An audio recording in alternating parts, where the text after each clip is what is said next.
So yung mga pare ko yun, no, sa mga tiga Nueva Ecija dyan, meron na pala tayong Lalamove dito sa Nueva Ecija, no? Sa mga gusto magpa-deliver or magpa-pick up ng mga kanilang items sa Nueva Ecija, so meron na tayo rito.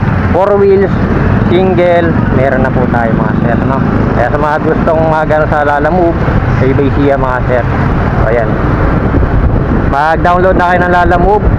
Okay, around Nueva Ecija talaga nag-deliver tayo. Outside Nueva Ecija nag-deliver po tayo. Okay, marami na pong rider dito sa Cabanatuan o sa Nueva Ecija, marami na pong rider na talaga. Kaya sa mga gusto magpa-book or mag-download na kayo ng Lalamove app para pa-deliver or mapa-pick up na kayo ng inyong mga items, mga sir and ma'am. Okay, para mabilis po yung mga transaction, lalo yung may mga nagmamadali po dyan.